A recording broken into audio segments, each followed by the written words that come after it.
তারেক রহমানের জন্য আলাদা নিয়ম বাংলাদেশে। গভীর রাত পর্যন্ত তারেক রহমান বিশাল বিশাল সাউন্ড সিস্টেম ব্যবহার করে সমাবেশ করলে কোনো আচরণবিধি লঙ্ঘন হয় না। কি চমৎকার! রাজার ছেলেদের জন্য এক আইন আর আমরা প্রজাদের জন্য আরেক আইন, বললেন এনসিপির যুগ্ম সাধারণ সম্পাদক এস এম সাইফ মুস্তাফিজ। উনার বক্তব্যের সাথে কে কে একমত আছেন, একমত হলে অবশ্যই ভিডিওটিতে একটি লাইক এবং শেয়ার করে দিবেন। খোদার কসম, ধৈর্য ধরে আসি, ধৈর্যের যদি বিচ্যুতি ঘটে বাংলাদেশের কারো শরীরে মানচিত্র রাখবো না, এরকমই হুঙ্কার দিয়ে বললেন রাজশাহী বিশ্ববিদ্যালয়ের ছাত্র দলের সভাপতি সুলতান আহমেদ রাহি। তবে আমার মনে হয় ঈদের পরে আন্দোলনে নামবে। বৃদ্ধ বয়সেও শরীরে ছাত্র দলের লোগো লাগায় ঘুরতেছো, যেটা সবার পক্ষে সম্ভব নয়। ধৈর্য আছে দেখেই ঘুরতে পারতেছো। মুখের ভাষা শুনলেই বোঝা যায় ছাত্রদল মানেই বিনোদন। কি বলেন আপনারা, কথা কি ঠিক আছে? ছাল নাই কুত্তার, নাম রাখছে বাঘা।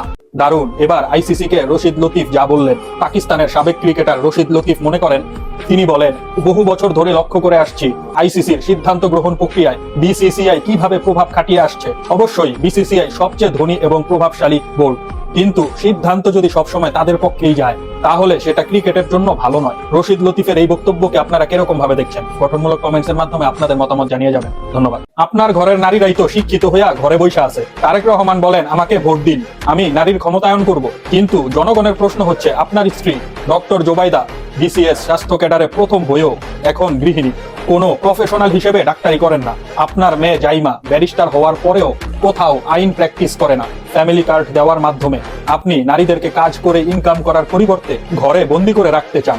প্রিয় ভিউয়ার্স, আপনারা কি আমার কথার সাথে একমত আছেন? যদি একমত থাকেন অবশ্যই একটি লাইক করবেন এবং শেয়ার করে অপরকে দেখার সুযোগ করে দিবেন। এরকম আরো নতুন নতুন ভিডিও পেতে অবশ্যই পেজটি ফলো করে পাশে থাকার আহ্বান রইল। কুকুরকে লাথি দিয়ে কি পথ পরিষ্কার হবে?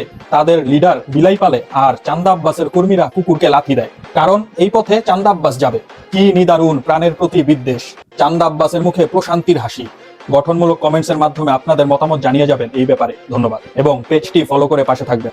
ক্ষমতার চ্যালেঞ্জ যারা বিএনপি করেন তাদের এটা জানা উচিত, দেশের মানুষ একাধিকবার ক্ষমতায় দেখেছে আপনাদের, কিন্তু ক্ষমতার যোগ্য আপনারা ছিলেন না। আমি শামীম ওসমান বলছি, যারা এবার আসবে তারা আগে কখনো ক্ষমতায় আসেনি। শামীম ওসমানের এই বক্তব্যের সাথে কে কে একমত আছেন? গ্যারান্টি দিয়ে বলছি, জামাত ক্ষমতায় গেলে ফেব্রুয়ারি মাস থেকেই দেশের চিত্র পাল্টে যাবে। আপনিও কি তাই মনে করেন? 12 তারিখ পর্যন্ত আপনারা জনগণের পা ধরবেন, তারপরে বাকি পরবর্তী 5 বছর জনগণ আপনাদের পা ধরবে।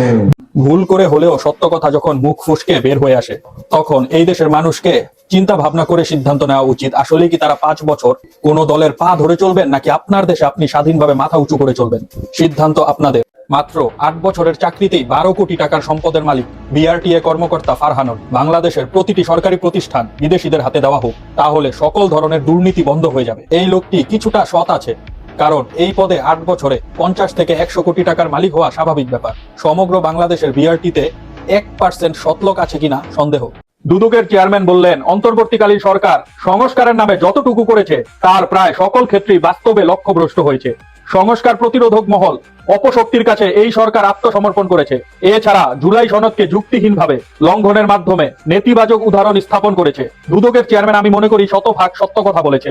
অন্তর্বর্তী সরকার সংস্কারের নামে কিছুই করতে পারে নাই, তারা ব্যর্থ সরকার। গঠনমূলক কমেন্টসের মাধ্যমে আপনাদের মতামত জানিয়ে যাবেন। ধন্যবাদ।